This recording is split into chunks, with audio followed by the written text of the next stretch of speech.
Assalamu alaikum everyone, I hope you're doing really well. Firstly, I'd like to apologise for my face.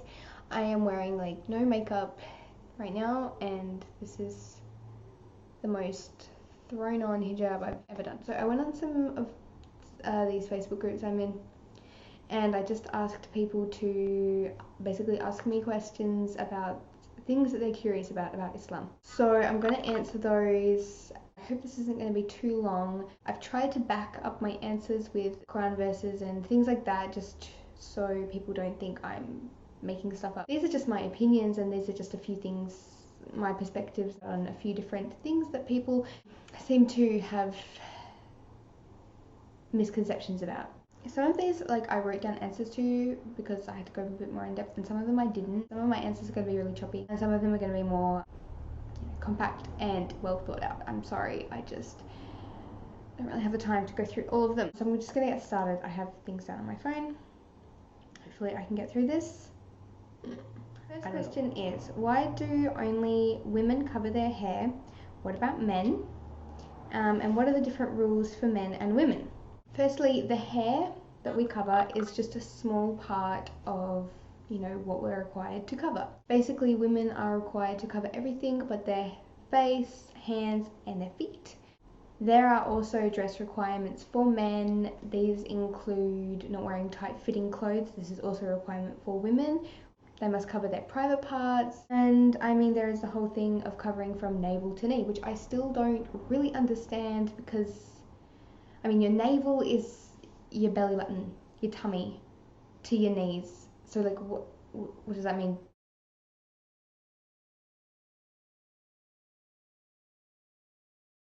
My perspective is it's a requirement to cover up your chest and your legs, to the knee. That's just what I think. I don't know. Maybe I just pulled that out of thin air, but that's what I think for men's dress and, that's what I ask my fiance to do. Hijab also refers to how we act and how we present ourselves and how we speak and things like that. So, you can be completely covered and still not be upholding Islam's image. Do you know what I mean? I do have a verse from the Quran which does outline this. I would just like to read it and kind of give my thoughts on that. This kind of highlights that there is requirements for men and women as well, and that being modest and all of that isn't just about how you dress, it's about how you act.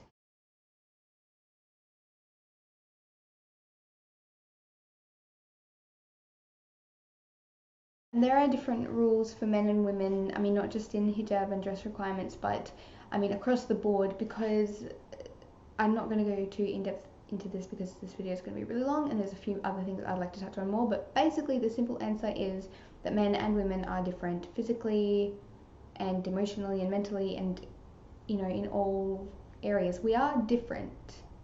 We can have equal rights, and Islam did give many, men and women, many equal rights, such as women can vote, men can vote, women have the right to an education, men do too.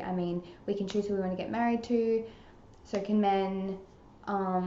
We have the right to own land, so do men. We have the right to inherit things, so do men. We have the right to work, so do men.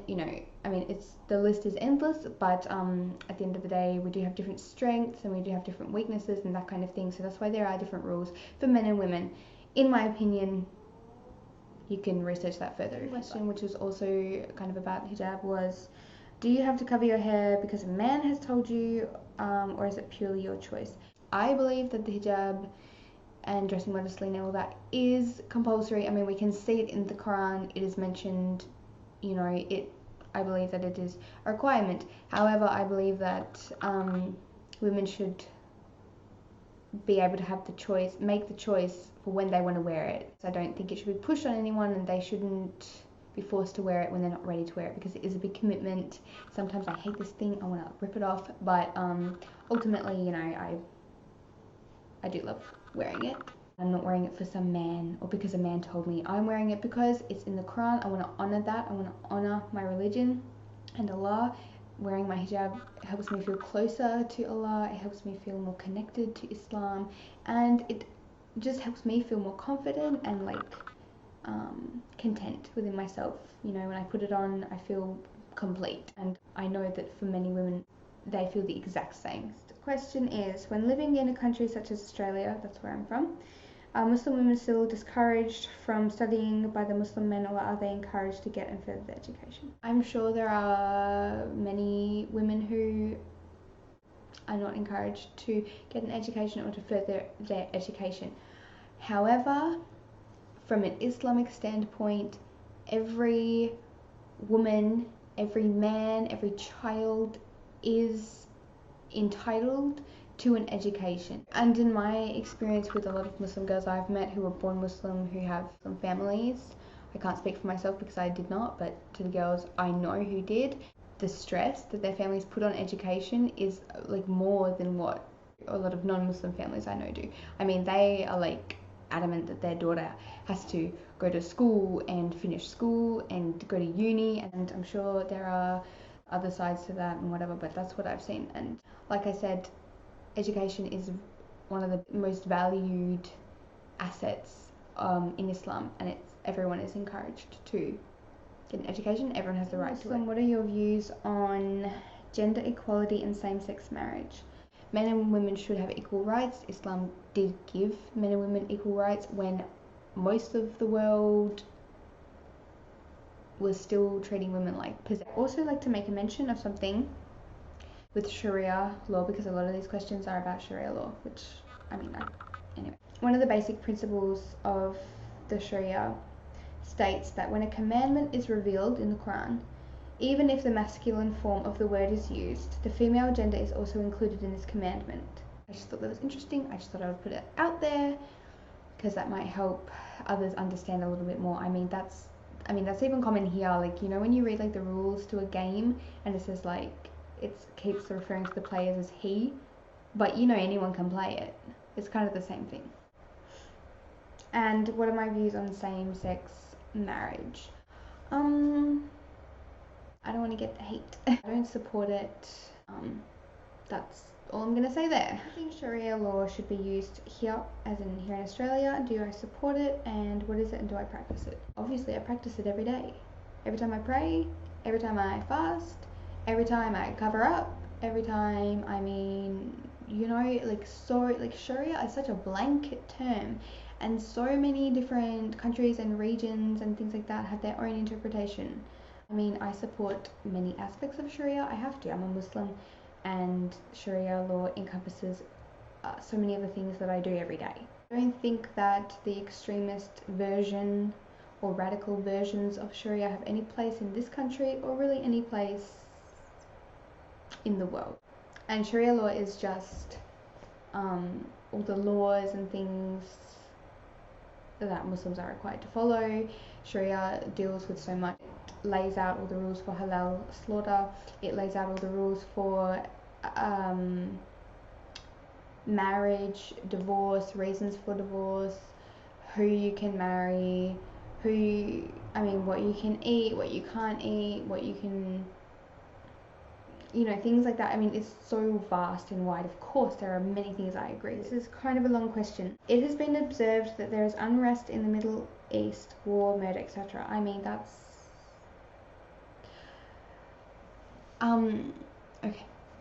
Okay.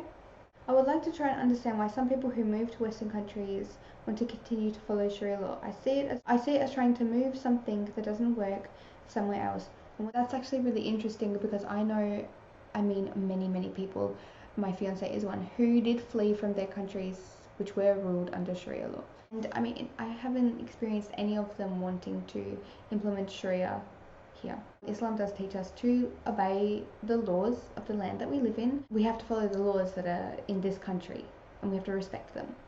I know that there are probably people who do want Sharia here, but I don't think the ones who want it here are the ones who have fled their country. A lot of people who do flee their countries are not fleeing because of Sharia law or Islam as a whole. If they are fleeing from Islam, it's generally because of extremist groups who have targeted them, such as in Afghanistan, where my fiance is from. His ethnic group has been targeted by other Muslims because of their religious beliefs. Looking at my fiance, he's still Muslim, he still loves Islam, he didn't flee from Islam, and he doesn't want to leave Islam. He also doesn't want Sharia law here, but you know, that's not why he had to leave Islam without believing in laws such as honor killings, and every violent or sexist law we hear about. For example, rapes must be witnessed by several men to even be listened to in court. I have something to say about the whole witness thing. Let me just try to pull it up.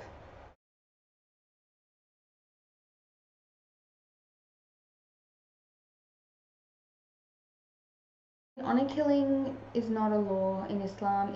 I personally wouldn't choose to become Muslim if I had to follow those kind of laws. They say Islam is a religion of peace. I understand people who are Muslim can be peaceful. However, after reading Sharia law and reading about child brides, it can be hard to see why it is a religion of peace. Can you explain further about this? I have some things to say about child brides, but I'm going to leave that for a second because I have some other questions which also pertain to child brides. So, what is taqiyya? I don't know if I'm pronouncing that right. And why is this manipulation preached in the Quran? Okay. Taqiyya, am I saying that right? Please correct me if I'm saying it wrong. That basically gives Muslim permission to lie and say that they are not Muslim only in circumstances where they're faced with harm just for being Muslim. There are really specific requirements for you to use it, as in your life actually has to be in danger because of your religion for you to be able to use it.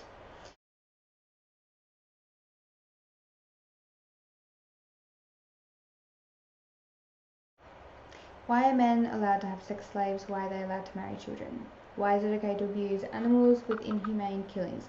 I'm guessing the inhumane killings is referring to halal slaughter. It's not inhumane. And why are men allowed to have sex slaves? They're not allowed to have sex slaves. I could go really in depth in the whole slave thing, but the thing is, it doesn't really apply to today because we don't keep slaves, and socially it's not acceptable and we just don't do it anymore. I mean, and you can't keep a sex slave. If you believe in the Quran, do you believe that girls as young as 9 are to be married off and have sex with their so-called husbands? No, I do not. It isn't permissible in the Quran either to marry a child or have sexual intercourse with a child. I'm gonna go into that now.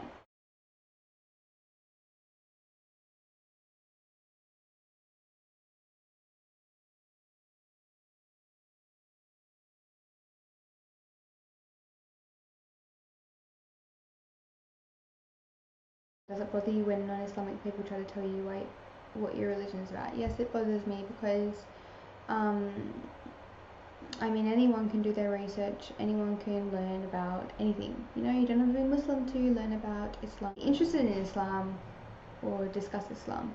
However, you know, there are other people who just are so bent on hating Islam and they don't want to hear what you have to say. And if you try to explain your beliefs, they just totally shut you down and they, you know, say that you're brainwashed and that you don't know what you're talking about, and we're not stupid. Most Muslims love their religion, they do their research, they want to expand their knowledge on their religion, they don't just follow blindly. Islam doesn't encourage us to follow blindly. Islam encourages us to look for ourselves, find things out for ourselves. Genital mutilation is still performed in some countries that practice Islam. It's also performed in a lot of Christian majority countries, Christian communities. I mean, genital mutilation really doesn't have anything to do with Islam. It's not an Islamic practice. How do you feel that men get 72 virgins in paradise, but women get one man? Basically, the 72 virgins for martyrs is a myth.